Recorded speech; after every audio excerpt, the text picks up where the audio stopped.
नमस्कार, मैं अनवर सिद्दीकी। आप देख रहे हैं सत्य लाइव टीवी। प्रयागराज के विकासखंड बहारिया स्थित चंद्रावट ग्राम सभा में मैं पहुंचा हूं। यहां पर एक दुकान पे मैं बैठा हूं। एक दुकानदार है, इस दुकान के मालिक हैं, यहां पर बैठे हैं। मैं इनसे जानने की कोशिश करूंगा आखिर योगी सरकार की ये 5 साल जो पूरे होने वाले हैं वो आपके लिए कैसे रहे हैं।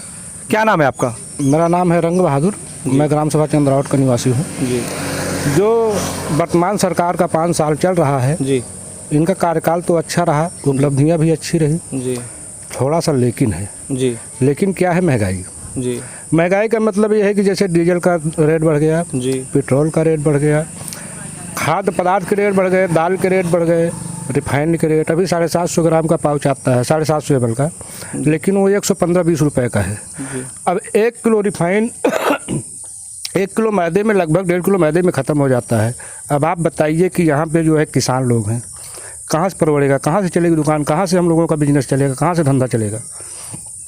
महंगाई ठीक है, महंगाई के साथ साथ जो किसानों का अनाज है, जैसे गेहूँ है, धान है, आलू है, सब्जी है, आलू एक्सपोर्ट हो, हरी सब्जी एक्सपोर्ट हो। जैसे एक जगह क्रय केंद्र करके ख़रीदता है कि मतलब गवर्नमेंट ख़रीदते है यहाँ किसानों का गल्ला। ये गल्ला जो है जैसे प्रधान के द्वारा ख़रीदा जाए, ग्राम प्रधान के द्वारा ख़रीदा जाए तो सब लोग बेच भी सकते हैं। क्रय केंद्र पे जाने से उसमें कहते हैं 80% में पटपर है, सूखा नहीं है, और वही बनिया लेके जाता है तो सब सूखा होता है, 100% धान होता है। कहीं ना कहीं किसानों का नुकसान हुआ है। हाँ, किसानों का ये नुकसान होता है। तो सरकारी मूल्य, क्या उस मूल्य से आपका धान नहीं बिका? नहीं, उस मूल्य से धान कहाँ बिके? वहाँ पे जब जाते हैं क्रय केंद्र पे तो वहाँ कहते हैं पहले तो लाइन लंबी लगाओ, आज आना कल आना, लाइन तो लगानी पड़ेगी आपको। उसके बाद ले जाओ तो सैंपल निकालते हैं, बोलते हैं इसमें 25% पटपर है, सूखा नहीं है, 1 हफ्ते लगा देते हैं। तो ये बताइए किसान क्या करे? उसको तो बेच के वही अगली खेती करना है ना, उसी को तो बेच के बच्चों को पढ़ाई कराना है, उसी को बेच के बच्चों को कपड़ा खरीदना है। तो बताइए वो क्या करे किसान? कहीं ना कहीं सरकार एक सरकारी रेट तो रख देती है, लेकिन इनडायरेक्टली किसानों का दोहन होता है। हाँ, इनडायरेक्टली दोहन होता है। दोहन होने का मतलब ये कि जब वहाँ नहीं बेच पाता है, जब वहाँ नहीं होता है तो यहाँ जो ग्रामीण क्षेत्र के बनिया लोग हैं ये लेते हैं, अपने मनमाना रेट लेते हैं, कहीं 900 में लेते हैं तो कहीं 1000 में लेते हैं। सरकार ने कहा तो मैं किसान सम्मान निधि दे रहा हूँ 2000 रुपये, किसानों का सम्मान कर रहा हूँ, और फिर किसान सम्मान निधि के बावजूद किसानों का नुकसान हो रहा है, ये कैसे? हाँ, हम मानते हैं गवर्नमेंट दे रही है, सम्मान योजना दे रही है, 2000 रुपये देती है, लेकिन अब महंगाई के हिसाब से देखा जाए अगर 5 व्यक्ति का परिवार है तो 2000 रुपये देती है गवर्नमेंट, उसके बदले में महंगाई में कई हज़ार रुपए जाता है। मतलब कि रसगुल्ला का पैसा लेकर के आपको लेमन जूस खिलाती है सरकार। वही चीज़ हो रहा है, बिल्कुल वही हो रहा है, सेम टू वही हो रहा है। 2000 देती तो 20,000 रुपये जा रहा है महंगाई में। तो इस पर तो नियंत्रण होना चाहिए। महंगाई का नियंत्रण हो तब तो किसानों का सम्मान है। अब पता लगा कि 2000 देते हैं और इधर खाने के लिए सरसों का तेल खरीदना हुआ तो 200 रुपये किलो है साला। ये महंगाई का आने वाला चुनाव है, विधानसभा चुनाव नज़दीक है, 6 महीने बचे हैं। क्या प्रभाव पड़ेगा इस महंगाई का चुनाव के ऊपर? देखिए, चुनाव के ऊपर इस महंगाई का प्रभाव तो पड़ना है, 100% पड़ना है। इसलिए पड़ना है कि जो किसानों को सुविधा है वो सुविधा संपूर्ण होना चाहिए, क्योंकि देश चलाने वाले किसान होते हैं, देश को अन्न पूरा करने वाले किसान होते हैं। अच्छा, किसान कहाँ से करेंगे? उनके ना खाद का जो है पैसा आ रहा है, ना उनके खाने भर का। अब वहाँ तो गवर्नमेंट ये देखती होगी बैठ के, जहाँ तक हमारा ख्याल है कि एक धान में किसान 100 दाने पैदा करती है, एक दाने से। लेकिन गवर्नमेंट इसका नहीं आंकड़ा लगा पाती है कि एक दाना पैदा करने में, 100 दाना पैदा करने में उसको कितनी लागत आती है। और वो किसान एक बार जब 5 लोगों का परिवार है तो बैठ के खाती है तो बताइए वो कितना दाना खा जाती है। अगर उसको 12 महीने खाना हुआ तो बताइए उसका अनाज कितना टिकेगा। हम लोग क्या यहाँ पर जो है 100 बीघे के किसान थोड़ी हैं। किसी के पास 2 बीघा है तो किसी के पास 3 बीघा है तो किसी के पास 1 बीघा है तो किसी के 5 ही हिस्सा है। तो सब किसान मजदूर हैं, यहाँ पे किसान नहीं है। तो हमारा कहने का मतलब उस गवर्नमेंट को उस हिसाब से नियंत्रण करना चाहिए कि जिसके जो किसान मजदूर हैं कम से कम उनकी रोजी रोटी चल सके, कम से कम उनका परिवार का भरण पोषण हो सके। अब तो योगी सरकार ने एक नया कानून भी लाया है, जनसंख्या नियंत्रण कानून, जिसमें ये कहा गया है कि 2 बच्चे से ज़्यादा होंगे तो सरकारी योजनाओं का लाभ नहीं मिलेगा। 2 बच्चे होंगे, 1 बच्चे होंगे तो सभी सरकारी योजनाओं का लाभ, यानी कि जो भी सरकारी नौकरी हो या निकाय चुनाव हो या जो भी सरकार की तरफ से सुविधाएं हैं वो आपको मुहैया कराई जाएंगी। अगर ऐसा नहीं करेंगे, आप इसका पालन नहीं करेंगे तो आप इससे वंचित रहेंगे। कैसा है कानून? देखिए, कानून तो ठीक है, थोड़ा सा इसमें लेकिन है। लेकिन क्या है कि कानून लागू करने से पहले जो बच्चे पैदा हैं वो सारे लोगों को वरीयता मिलनी चाहिए। और जिस समय से नहीं, वो तो वरीयता मिलेगी इस कानून में जो कहा गया है। हाँ, इस कानून में एक चीज़ ये है संशोधन में कि जो ग्रामीण अंचल में है, जिसमें ये कहा गया है पंचायत निकाय चुनाव लड़ने से वंचित कर दिया जाएगा। लोगों के द्वारा ये कहा जा रहा है कि ये चुनाव निकाय पंचायत तक ही सीमित क्यों, विधायक और सांसद के लिए भी ये कानून होना चाहिए बराबर। देखिए, विधायक जो सांसद के लिए है, कानून एक और देश एक।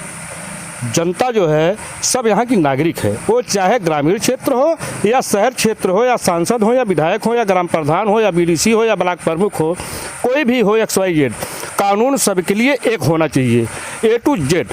यानी सांसद से लेके गरीब मजदूर तक। इसलिए कि कानून अब ऐसा ना हो कि किसी के लिए बढ़ावा मिले और किसी के लिए परेशानी का मतलब पैदा हो। पूरे देश में सबके लिए एक कानून होना चाहिए। क्या लगता है कि बीजेपी इसलिए आई थी कि उसमें ऐलान हुआ था कि अच्छे दिन अब आने वाले हैं जी। तो क्या यही अच्छे दिन आए कि किसान 200 रुपये किलो सरसों का तेल खाए और 750 ml का पाउच जो है 120 रुपये का खाए, दाल जो है 105 रुपये का खाए? तो क्या यही अच्छे दिन आएंगे? उसके बाद क्या है कि किसानों का कोई मूल्य ना मिल पाए, जो है खेती का उपज का दाम ना मिल पाए। यही किसानों के अच्छे दिन आए हैं कि बच्चों को पढ़ा ना सके, बच्चों को। अभी आपकी ये दुकान है, अब दुकान में जो आप लागत लगाते हैं, लागत से आप दिन भर में कितना बचत बना लेते हैं आप? कभी कभी तो इसमें ऐसा होता है कि जैसे माल मान लीजिए बिक गया बराबर, और हमने जितना मटेरियल गलाया है, तो 5 लोगों का परिवार चलाने में सब्जी खरीदने के लिए भी मुश्किल चटकती है। कहिए क्यों? हमने पता लगा जो है कि 350 रुपये का रिफाइंड जला दिया, 360 रुपये का अगर 3 पाउच जलाया तो 3 पाउच रिफाइंड जला दिया तो 360 रुपये का कोयला है, गैस है, मैदा है, मसाला है, आलू है, मिर्ची है, अदरक है, लहसुन है, प्याज है, बेसन है, बहुत सारी चीज़ हैं। तो ये बताइए कि जब हम सब कुछ जोड़ के रखते हैं तो शाम को साला कहीं 50 रुपये बचता है, तो कहीं 10 रुपये बचता है, तो कभी पता लगा कि बराबर हो गया। तो बताइए कैसे धंधा चलेगा? अभी जो अच्छा ये रिफाइन क्या है? मुख्य चीज़ है। खाद्य पदार्थ का तेल जो होता है मुख्य चीज़ होता है। अब हम इसमें चाहे कुछ भी बनाएंगे, पकौड़ा बनाएंगे, सगौड़ा बनाएंगे, पकौड़ी बनाएंगे, समोसा बनाएंगे, जलेबी बनाएंगे, XYZ कुछ भी हम बनाएंगे, लेकिन पूरा हर चीज़ बगैर रिफाइन का कोई सामान बन नहीं सकता है। तो कम से कम खाद्य योगी जी तो दावा कर रहे हैं कि 300 से ज़्यादा सीटें जीत करके आएंगे। किस विश्वास पर ये कह रहे हैं?